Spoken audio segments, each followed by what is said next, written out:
अलंकार।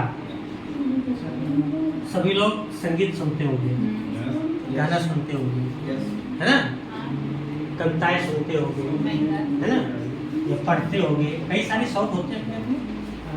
तो जो भी गाना है, जो भी संगीत है, जो भी कविताएं हैं, तो प्रत्येक कविता में 3 चीजें होती हैं: अलंकार, रस, छंद। ठीक। तो अलंकार का मतलब है सुंदरता, शोभा बढ़ाना। तभी उसकी परिभाषा हो जाती है काव्य।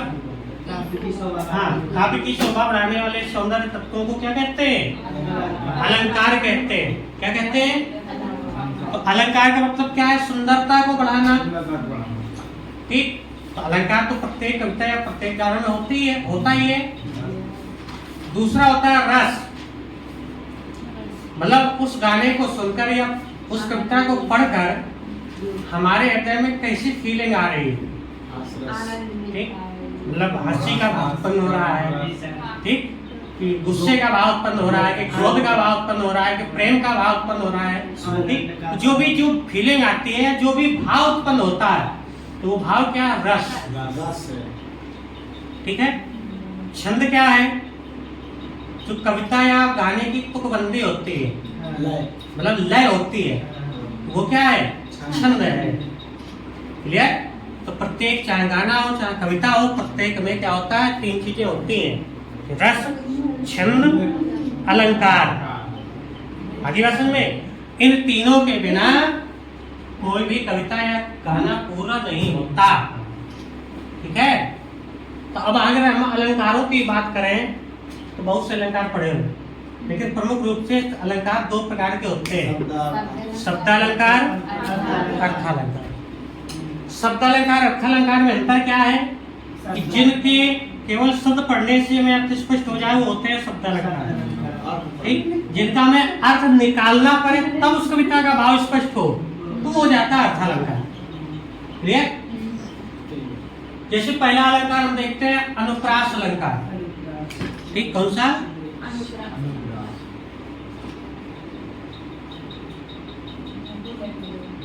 सबसे सिंपल अलंकार है। ठीक। बार बार एक वर्ण जो आए, अनुप्रास की भाषा। ठीक। बार बार एक वर्ण जो आए, अनुप्रास की भाषा, और यमक में शब्द आकर बार बार बतलाता। ठीक। हाँ, ये हमारी बनाई हुई कविता है, इसको ट्रिक है, इसको याद करने की। ठीक। हाँ, तो अनुप्रास अलंकार होता क्या है कि एक ही वर्ण की, यानी एक ही अक्षर की आवृत्ति जब बार बार आती है, ठीक, एक ही अक्षर की आवृत्ति जो बार बार आती है, अक्षर यानी वर्ण। ठीक। जब एक ही वर्ण बार बार आ जाए तो वो अनुप्रास हो जाता है। जैसे तरन तनुजा तट तमाल तरुवर बहुछाए, ता वर्ण की आवृत्ति बार बार आ रही है ना, तरनी तनुजा तट तमाल तरुवर बहुछाए। यहाँ देख लो, चार चंद्र की चंचल किरणें खेल रही थी जंगल में।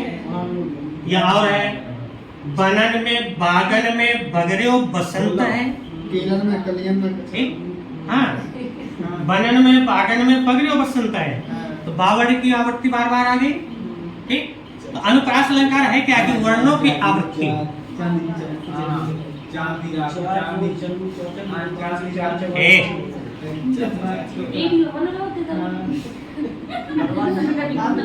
ठीक। अनुप्रास मतलब वर्णों की आवृत्ति। क्लियर? तो अनुप्रास समझ में आ गया ना? जहाँ वर्ण की आवृत्ति बार बार हो वहाँ अनुप्रास हो जाएगा। उदाहरण कई सारे हैं, जैसे हमने बताया। ठीक। चार चंद्र की चंचल किरणें खेल रही थी जलतल में, बनन में बागन में बगरियो बसंत है। यहाँ भी बहुत सारे हैं, भयभीत भगे भय से भैरव को लाल चीख पुकारों से। ठीक। और भी सर सर सरकते सरासन से तीखे सर तो समर में सरों का पहाड़ लग जाता है। ठीक। बहुत सारे उदाहरण हैं। दूसरा उदाहरण है, वो दूसरा अलंकार है यमक अलंकार।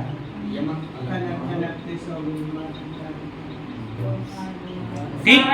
अनुप्रास में क्या था कि बार बार एक वर्ण जो आए अनुप्रास की भाषा और यमक में शब्द आकर बार बार बदलाता, मतलब एक ही शब्द बार बार आता है लेकिन उसके अर्थ भी क्या होते हैं, अलग अलग होते हैं। ठीक, तो अनुप्रास में वर्णों की आवृत्ति और यमक में शब्दों की आवृत्ति।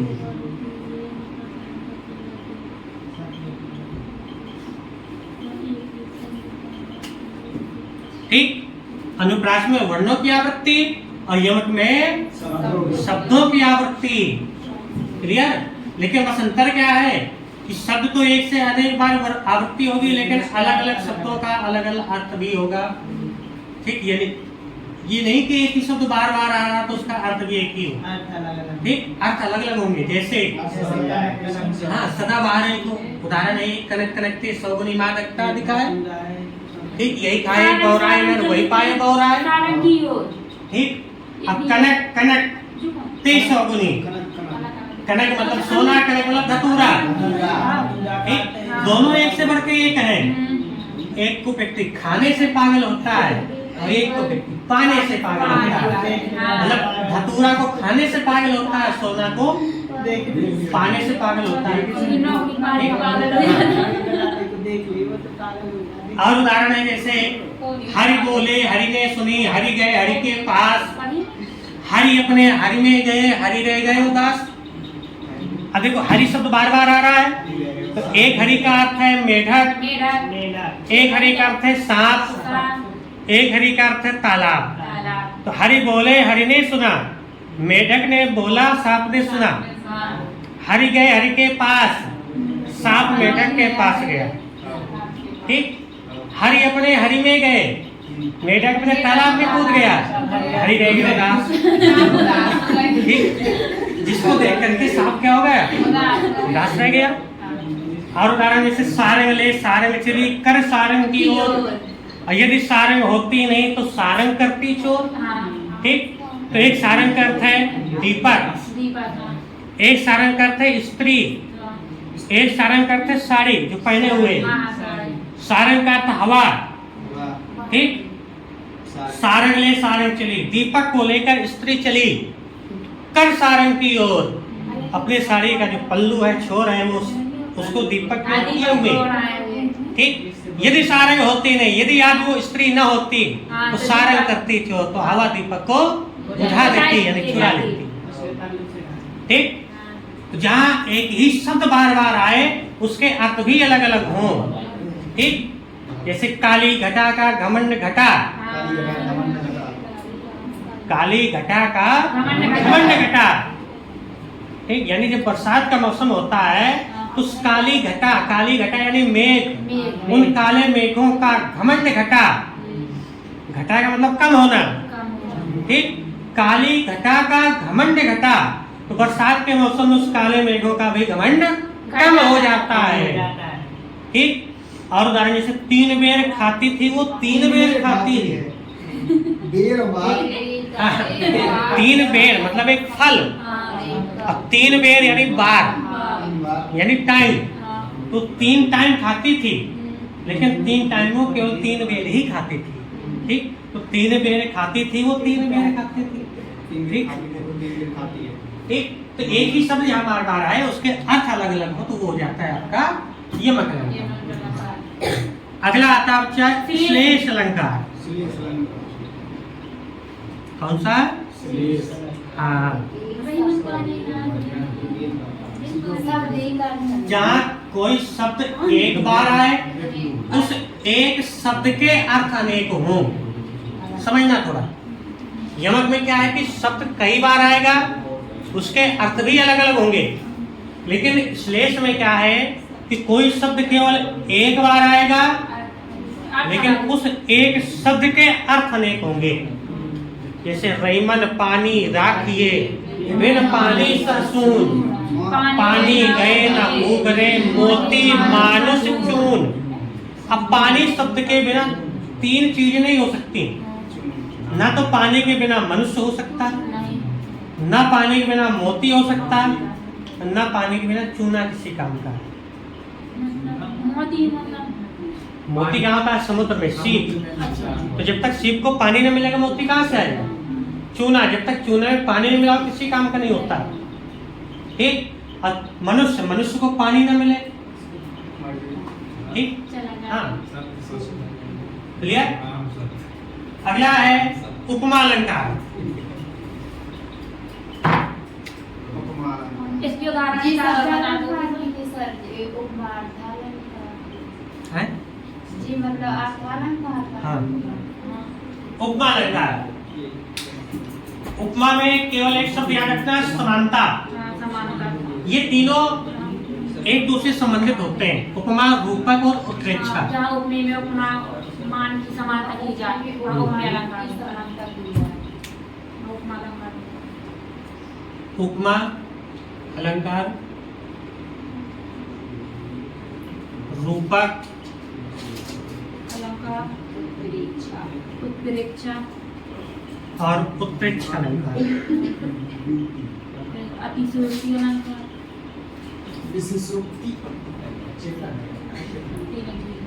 उपमा के लिए होती है समानता। क्या होती है? समानता। समानता। रूपक के लिए होता है भेद रहित आरोप। क्या होता है? भेद रहित आरोप। ठीक। उत्प्रेक्षा के लिए होती है संभावना। क्लियर। उपमा अलंकार जहाँ उपमेय में उपमान की समानता की जाए, उपमा हो जाएगा। जहाँ उपमेय में उपमान का भेद रहित आरोप हो, रूपक हो जाएगा। जहाँ उपमेय में उपमान की संभावना की जाए, उत्प्रेक्षा हो जाएगा। क्लियर। उपमा के लिए समानता याद रखना है, रूपक के लिए भेद रहित आरोप याद रखना है, उत्प्रेक्षा के लिए संभावना याद रखना है। उपमेय में उपमान की समानता की जाए, उपमा अलंकार मतलब जितने भी तारीफ भरे शब्द हैं वो सभी क्या है? उपमा। जैसे सी मुख सुंदर चंद्र समाना, सीता का मुख चंद्रमा के समान है। ठीक। सीता का मुख चंद्रमा के समान है। सच में था कि क्या कह रहे हैं? सच में था कि कह रहे हैं? हरिपद कोमल कमल से, हरि यानी विष्णु, विष्णु के कमल कोमल के समान सुंदर है। ठीक। हाँ, हरिपद कोमल कमल से। पीपर पात सरिस मन डोला, पीपर के पत्ते के समान मन डोलने लगा। ठीक। बाकी और भी कई उदाहरण है इसके, ठीक, जो आप लोग सुनते भी होंगे। अच्छा, कई गाने भी इसमें उपमा अलंकार में बना दिए गए। तेरी चाल की क्या मिसाल दो हिरणी कितना अच्छा उपमा का प्रकार दिया है। हाँ, पता है ये जल्दी आपके वाले बताएगा जब या और भी है, जैसे कितना हसीन चेहरा, कितनी प्यारी आँखें। हाँ, कितनी प्यारी आँखें हैं। ये सब क्या है? उपमा में बनाए गए। मतलब जिस भी संगीतकार ने इस संगीत को लिखा उसने अलंकारों का अच्छा ज्ञान था। ठीक। तभी उसने अलंकारों को, रसों को, छंदों को याद में रखते हुए इसको लिखा है ना। चलो अगला है रूपक अलंकार। ठीक। रूपक अलंकार में क्या होता है? भेद रहित आरोप होता है। मतलब किसी चीज को हम उस पर आरोपित कर देते हैं। जैसे चरण कमल बंधा हरिराई, मतलब चरण को ही कमल मान लिया गया। यहाँ पर समानता नहीं हो रही। चरण कमल, सीधे चरणों को कमल पर आरोपित, यानी कमल को चरणों में आरोपित कर दिया गया। ठीक। चरण कमल बंधा हरिराई। ठीक। यानी मैं विष्णु के चरण कमलों की वंदना करता हूँ। कमल के समान चरणों के नहीं, चरण कमलों की सीधा कहा गया, सीधे आरोपित किया गया। ठीक। और भी जैसे उदित उदयगिरी मंच पर रघुबर बाल पतंग, विकसे संत सरोज सब हर्षे लोचन भृंग, तो लोचन भृंग यहाँ पर आरोपित किया गया। ठीक। लोचन को क्या माना गया? भृंग। भृंग एक कीड़ा होता है, अब तो खैर नहीं होता। अब तो रोड सड़कों में जब पहले दीपक चला करता था, यानी दिया जो जलाया जाता था घर में, देखोगे तितली के समान यानी पतंगे के समान कीड़ा होता है वो भी पास आ जाता था, लेकिन वो उसमें जल करके अपनी जान दे देता था, यानी उसको आगे से इतना प्रेम होता था।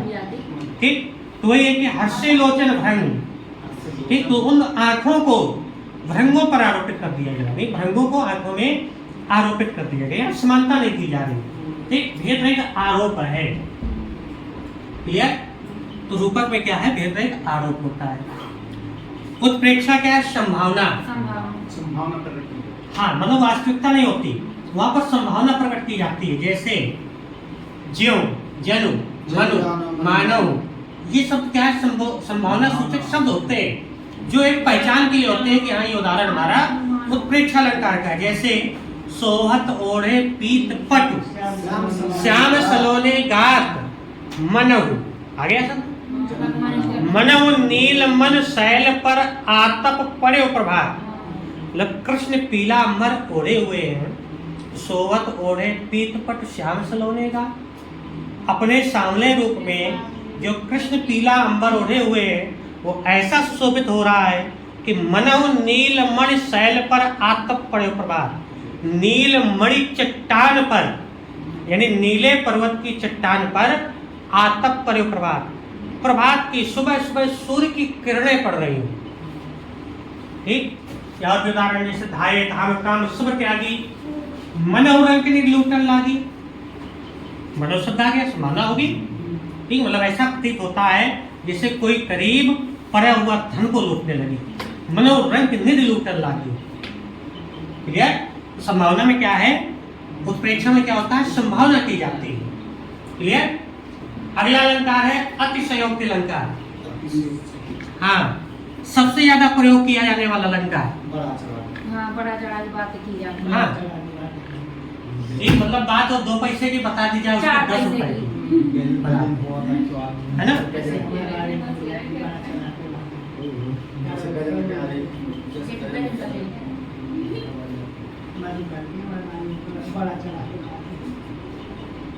अतिशयोक्ति अलंकार।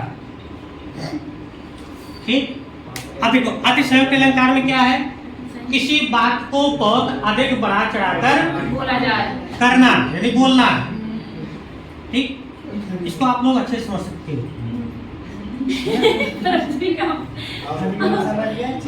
हाँ, क्योंकि महिला वर्ग में इस अलंकार का प्रयोग ज्यादा होता है ना, उनकी ऐसी प्रवृत्ति होती है, हालांकि उनका दोष नहीं है, वो प्रकृति से धरोहर के रूप में उनको मिला है।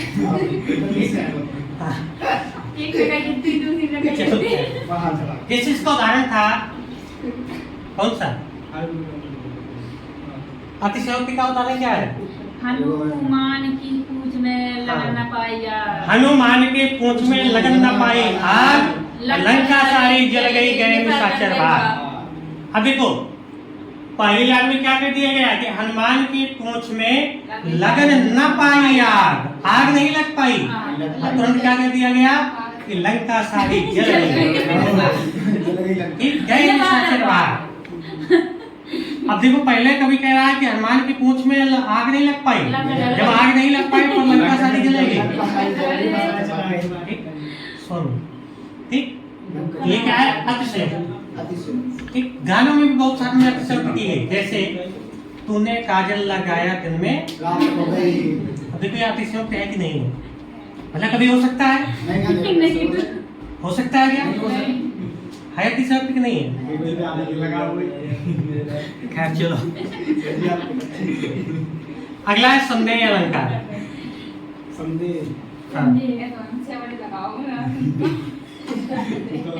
अगला हम लोग देखेंगे संदेह अलंकार। संदेह अलंकार क्या होता है, जब हम दो वस्तुओं में संदेह होता है, दो वस्तुओं में पहचान स्पष्ट नहीं हो पाती। ठीक, देखो संदेह और भ्रांतिमान में थोड़ा सा अंतर होता है। संदेह में दो वस्तुओं में हमें पहचान स्पष्ट नहीं हो पाती, लेकिन भ्रांति माने क्या है कि हम भ्रमवश किसी एक वस्तु को दूसरी वस्तु मान लेते हैं, लेकिन संदेह में मानते नहीं है। ठीक, क्यों, क्योंकि हमें स्पष्ट ही नहीं होती कि वस्तु क्या है। जैसे नारी बीच साड़ी है कि साड़ी बीच नारी है, नारी ही की साड़ी है कि साड़ी ही की नारी है। ठीक, जब द्रौपदी की साड़ी दुशासन खींचता है तो कृष्ण से वो प्रार्थना करती है कि मेरी लाज आपके हाथ है। हाँ। तो श्री कृष्ण उनकी साड़ी इतना बढ़ा देते हैं, दुशासन खींचते खींचते थक जाता है, पूरे सभा में साड़ी का ढेर लग जाता है। तब कवि ने उपमा लिखी कि नारी बीच साड़ी है, कि साड़ी बीच नारी है, कि नारी ही की साड़ी है कि साड़ी ही की नारी है। ठीक, मतलब दोनों में स्पष्ट नहीं है कि साड़ी ही नारी बन चुकी है, नारी ही साड़ी बन चुकी है। कि नारी ही ठीक, साड़ी है। हाँ, कि नारी के बीच में साड़ी है कि साड़ी के बीच में नारी खड़ी है। पता नहीं। ठीक, ये सब नए अलंकार है। अगला आता है आपका भ्रांतिमान अलंकार। भ्रांतिमान अलंकार, भ्रांतिमान में बच्चा होता क्या है कि हम भ्रमवश एक वस्तु को दूसरी वस्तु मान लेते हैं। जैसे सबसे अच्छा उदाहरण देखो, सबके साथ भ्रांतिमान अलंकार घटना घटी है। कभी अंधेरे में गए हो, अचानक से रस्सी पड़ी दिख जाए,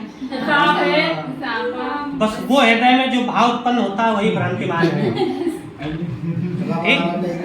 या अंधेरे में जा रहे हो, कोई एक सफेद कपड़ा हवा में लहरता हुआ मिल जाए, हाँ, ठीक, उसको देख करके जो हमारे हृदय में भाव उत्पन्न होता है वही भ्रांतिमान है। ठीक, मतलब जब हम ब्रह्मवश एक वस्तु को दूसरी वस्तु मान लेते हैं तो वही भ्रांतिमान अलंकार होता है। जैसे उदाहरण है, बिल विचार प्रवसन लगे नाग सुंड में ब्याल, काली एक जानते लियो उठायुक्ता। एक हाथी लेटा हुआ था, हाथी के सूंड में जानते हो छेद होते हैं, तो उसी रास्ते से एक सांप आ रहा था। उसने जाना ही तो सांप ने जैसे सूंड के पास गया तो उसने सोचा कि बिल विचार प्रवसन लगे हो, तो सांप ने सोचा कि ये मेरा क्या बिल है, तो बिल विचार प्रवसन लगे हो नाग सुंड में ब्याल, नाग जो हाथी की पर्यायवाची होती है।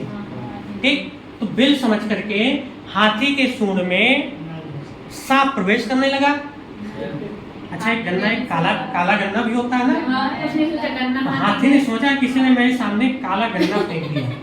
ठीक, तो काली ईख जानते लियो उठाए ताल, तो ताल भी हाथी की परिभाषा पर्यायवाची है। ठीक, हाँ, तो सांप को भ्रम हुआ कि हाथी का सूंड मेरा बिल है, हाथी का भ्रम हुआ कि सांप की जगह मेरा किसी ने मेरे सामने काला गन्ना फेंक दिया।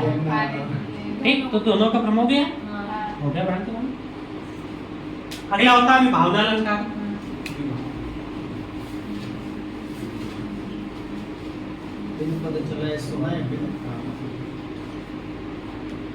जब बिना कर्ता के कार्य हो जाए उसे कहते हैं भावना अलंकार। मतलब करने वाला ना हो लेकिन कार्य हो जाए, करने का माध्यम ना हो, बिना माध्यम के ही कार्य पूरा हो जाए, उसी को कहते हैं हम लोग विभावना अलंकार। जैसे बिन पद चले सुने बिन काना, कर बिन कर्म करे विधि नाना। अब देखो कवि कह रहा है कि बिन पद चले, पैर नहीं है लेकिन फिर भी चल रहा है। सुने बिन काना, कान नहीं फिर भी सुन रहा है। कर बिन कर्म करे विधि नाना, हाथ नहीं है लेकिन फिर भी नाना प्रकार के कर्मों को कार्यों को कर रहा है। ठीक, आनंद रहित विषय रस भोगी, आनंद यानी मुख नहीं है फिर भी अनेक प्रकार के रसों का स्वाद लेता है। ठीक, आनंद रहित सकल रस भोगी। अब बिन वाणी वक्ता बड़ जोगी, वाणी नहीं है, शब्द नहीं है, फिर भी वो एक अच्छा वक्ता है। ठीक, मतलब बिना माध्यम के ही कार्य संपन्न हो रहा है। यहाँ पर कौन सा अलंकार है? विभावना अलंकार है। ठीक, बिन पर चले सुनाए बिन काना, कर बिन कर्म करे बिन नाना, आनंद रहित सकल रस भोगी, बिन वाणी वक्ता बड़। ठीक, ये इसका उदाहरण है। क्लियर? हाँ, हालांकि इससे कई गाने भी लेकिन बताएंगे नहीं। भावना अलंकार यानी बिना कारण के ही हो जाता है। चलो बस आज के लिए इतना ही। ठीक।